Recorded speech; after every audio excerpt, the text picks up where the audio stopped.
Hello students, ये है आपका ईवीएस का मॉडल पेपर 2026 के लिए। आई होप आपके बाकी पेपर अच्छे गए होंगे। चलिए स्टार्ट करते हैं।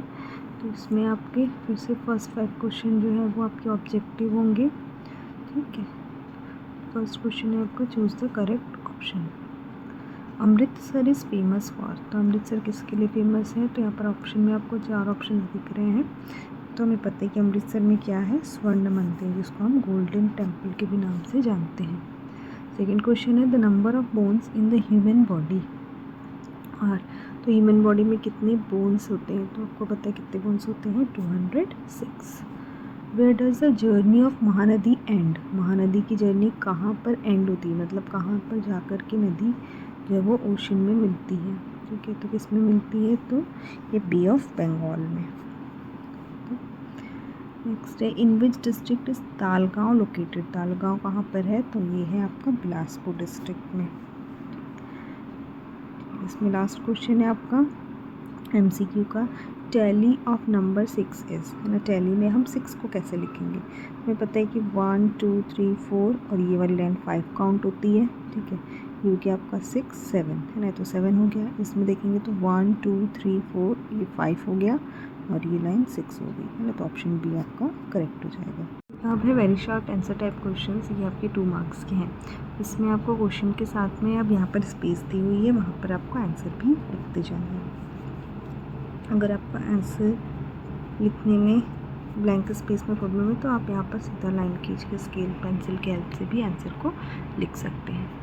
चलिए यहाँ पे फर्स्ट क्वेश्चन है, 6th question, when was Chhattisgarh state established और फॉर्म्ड, छत्तीसगढ़ स्टेट कब बना था? तो छत्तीसगढ़ स्टेट जो है वो हमें पता है 1 नवंबर 2000 को बना था। ठीक है, तो यहाँ पर आप लिखेंगे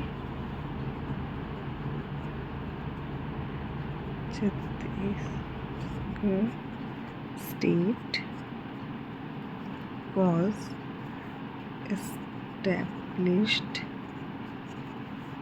on 1st November 2000।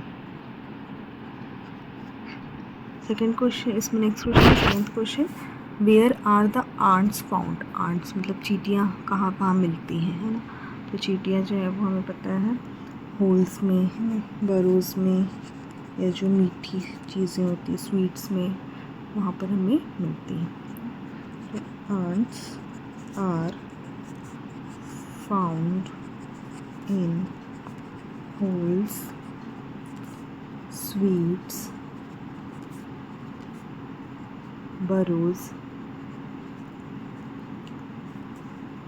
ग्रेन्स, जो अनाज है उसमें भी चींटियाँ लग जाती हैं। ठीक है, फ्रूट्स,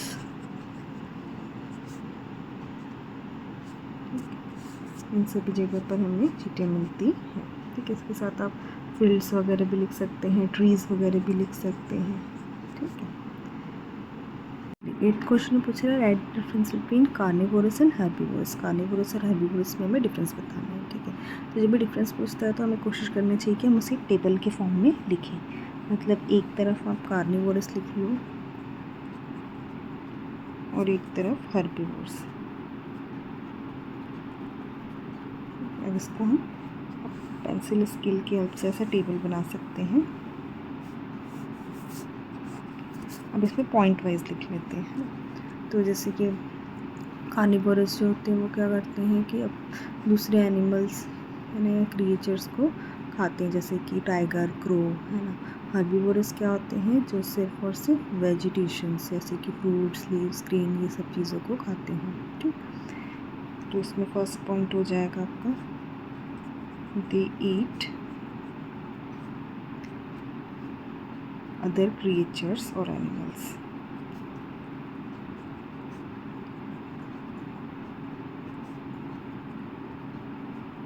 इसमें आप एग्जाम्पल लिख सकते हैं, जैसे टाइगर। यहाँ पर आप फर्स्ट पॉइंट में लिख सकते हैं दे ईट ओनली वेजिटेशन। वेजिटेशन मतलब कि जैसे कि हो गया आपका फ्रूट्स, है ना, या लीव्स पत्तियाँ, है ना, अनाज ग्रीन्स वगैरह। तो इसके एग्जाम्पल में आपका एलिफेंट आ जाएगा, काऊ आ सकता है, गोट आ सकता है। ठीक है, तो इस तरीके से पॉइंट वाइज लिख सकते हैं। इसमें एक पॉइंट और बना सकते हैं आपकी, जैसे इसमें जो है इनके टिथ जो होते हैं वो लॉन्ग एंड शार्प टिथ होते हैं, तो एक और पॉइंट आपका बन सकता है ना, लॉन्ग एंड शार्प टिथ होते हैं इनके, है ना, इनके दांत जो होते हैं वो नुकीले होते हैं, लंबे और नुकीले। और इसमें जो होता है सेकंड पॉइंट में आप लिख सकते हैं, यहाँ पर इनके जो टिथ होते हैं वो वाइड होते हैं, चौड़े टिथ होते हैं। ठीक है, जैसे कि गाय वगैरह के दांत देखे होंगे आप, तो कैसे होते हैं, वाइड होते हैं। नेक्स्ट है 9th question, in which district of Chhattisgarh is Sonakhan located. Sonakhan कहाँ पर है, तो हमें पता है सोनाखान जो है वो बलौदा बाज़ार में है ना। कौन से डिस्ट्रिक्ट में आता है पूछ रहा है, तो कौन सा डिस्ट्रिक्ट होगा वो, बलौदा बाज़ार।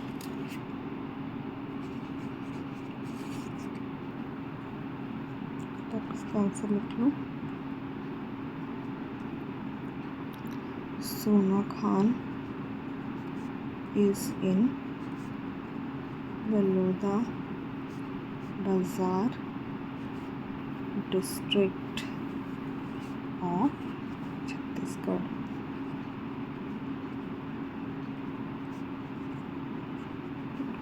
तो ये आपकी वेरी शॉर्ट आंसर कंप्लीट हुआ। अब है शॉर्ट आंसर टाइप क्वेश्चन। ठीक है, अभी यहाँ से आपके 3 मार्क्स वाले क्वेश्चन आ जाते हैं। तो इसमें 10th क्वेश्चन में है, draw the symbols for the following. इसमें आपको इनके सिंबल्स बनाने हैं। जैसे वेल मतलब कुआं जो है उसका सिंबल कैसा होगा, फॉरेस्ट, फुटपाथ, स्कूल। ठीक है, मैप वगैरह बनाने में आपका हेल्प होता है। ठीक है, जैसे वेल लिखा है ना, तो वेल को आप कैसे रिप्रेजेंट करेंगे, तो वेल का आप एक स्ट्रक्चर ऐसे बना दीजिए, कुएं जैसा कुछ सा, है ना।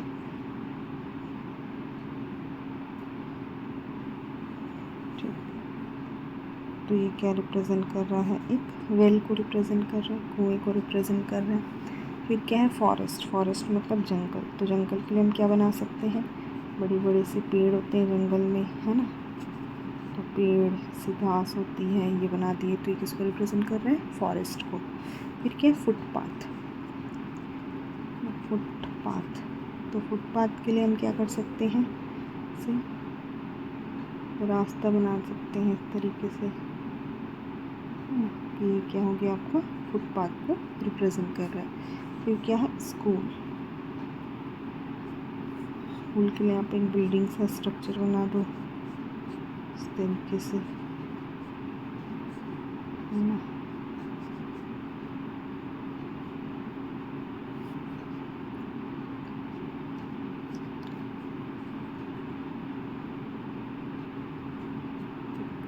तो ये हो गया आपका इसका रिप्रेजेंटेशन सिंबल्स। क्वेश्चन है, what steps will you take to prevent mosquitoes from breeding in areas. ठीक है, मतलब मच्छर को हम पैदा होने से अपने आसपास के एरिया में कैसे रोक सकते हैं। ठीक, तो हम कैसे रोक सकते हैं, तो जितना भी जो पानी इकट्ठा होता है ना, उसको हमें इकट्ठा नहीं होने देना है। जो इकट्ठा पानी होता है उसी के अंदर मच्छर जो है वो बढ़ते हैं, है ना। तो इसलिए हमको अगर कहीं पर पानी इकट्ठा दिख रहा है तो उसमें हम क्ले डाल सकते हैं ना, मिट्टी वगैरह उसको डाल करके डंप करके उसको बंद कर सकते हैं। ठीक है, जो ड्रेन्स वगैरह हैं उनको हमें हर दिन साफ़ करना चाहिए। ठीक, और जो पाउडर DDT पाउडर वगैरह आता है उसको नालियों में डालना चाहिए। ठीक है, या फिर आप केरोसिन भी ड्रेन्स या नाली में डाल सकते हैं, जिससे कि हम मॉस्किटोज़ को ब्रीड होने से, बढ़ने से प्रिवेंट कर सकते हैं।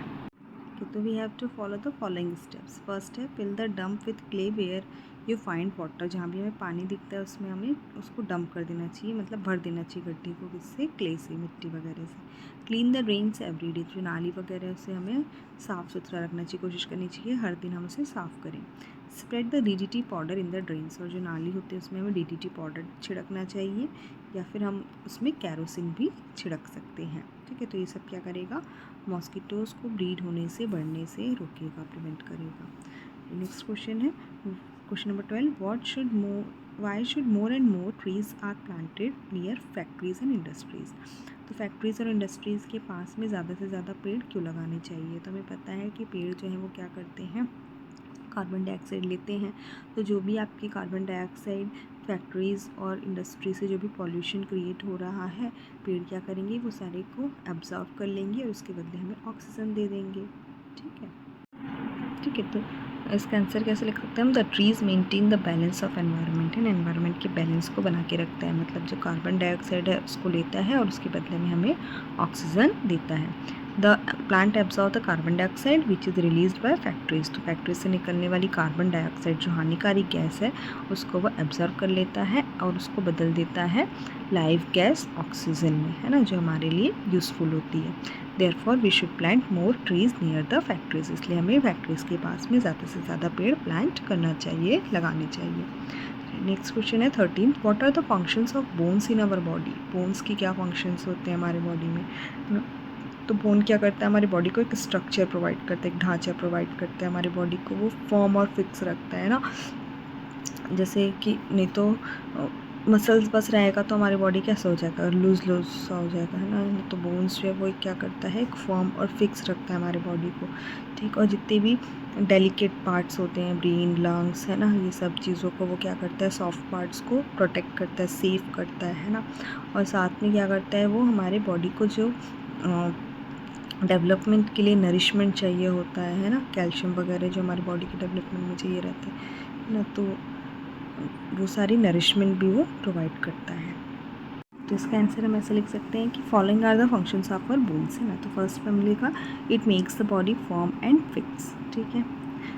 It saves the soft parts of the bodies like brain, lungs, intestine, ये सबको क्या करता है, सॉफ्ट पार्ट्स को सेव करता है। It provides the nourishment to develop the body, और हमारी बॉडी को जो नरिशमेंट चाहिए रहती है डेवलपमेंट के लिए, हमारी बॉडी की ग्रोथ के लिए, उसको वो प्रोवाइड करता है, ठीक है। चलिए नेक्स्ट क्वेश्चन है question number 14, how is soil formed, मिट्टी कैसे बनती है ना। तो हमें पता है कि जो बड़े बड़े रॉक्स, चट्टानें होती हैं, वो टूट टूट कर स्मॉल पार्ट से क्या करते हैं, टूटती हैं, छोटे छोटे पार्ट्स में रॉक्स जो है वो ब्रेक होती हैं और फिर वो विंड, सनलाइट, है ना, ये सब के थ्रू वो उसको और ब्रेक करते जाते हैं, छोटे छोटे पार्ट में तोड़ते जाते हैं, ये सारी चीज़ें, ये सारे फैक्टर्स जो होते हैं वो, है ना। और फिर वो क्या करते हैं, उसको सॉइल के फॉर्म में कन्वर्ट कर देते हैं, ठीक है। तो कौन कौन सी चीज़ यहाँ पर रिस्पॉन्सिबल होती है, तो जैसे सनलाइट हो गया, धूप पड़ रही है तेज़, है ना, तेज़ हवा चल रही है ना, पानी फ्लो हो रहा है, तो ये सब चीज़ें क्या करती हैं, रॉक्स को तोड़ती जाती है, बड़ी बड़ी चट्टानों को तोड़ती जाती हैं और उसको किस में कन्वर्ट कर देती हैं, सॉइल में कन्वर्ट कर देती हैं, ठीक है। तो soil is formed by the breaking of rocks, है ना, रॉक्स के टूटने से, स्मॉल पार्ट्स में टूटने से सॉइल फॉर्म होता है। कौन तोड़ेगा अब इसे, तो सनलाइट, विंड, रेन, है ना, ये सब उसको, रॉक्स को ब्रेक करते हैं और क्या बना देते हैं, सॉइल बना देते हैं। 14 के ऑप्शन में आपको एक और क्वेश्चन दिख रहा है, what are the uses of soil, soil का यूज़ क्या हो सकता है, ठीक है। तो आपको दोनों में से कोई सी एक को ही आंसर करना है, मैं यहाँ पे दोनों के आंसर बता दे रही हूँ। तो सॉइल का हम क्या यूज़ कर सकते हैं, तो clay soil is used in making toys, है ना, आप खिलौने बनाने में, यूटेंसिल्स, बर्तन बनाने में, बिल्डिंग हाउसेस, घर बनाने में, पेड़ पौधे उगाने में, planting trees and growing various types of crops, है ना, फसल उगाने में, ये सभी चीज़ों के लिए हमें सॉइल यूज़ होता है, ठीक। नेक्स्ट क्वेश्चन है, लॉन्ग आंसर टाइप क्वेश्चन अब स्टार्ट हो रहे हैं। तो यहाँ पे 15th वाला क्वेश्चन है, right the names of main 2 state highways of Chhattisgarh, Chhattisgarh की 2 बड़ी हाईवेज़ के बारे में आपको बताना है, मेन हाईवेज़ के बारे में आपको बताना है, ठीक है।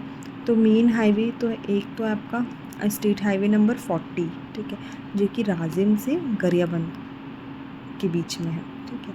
और एक है आपका स्टेट हाईवे नंबर 43, जो कि रायपुर से जगदलपुर, विशाखापट्टनम, ये वाले रूट में है, ठीक।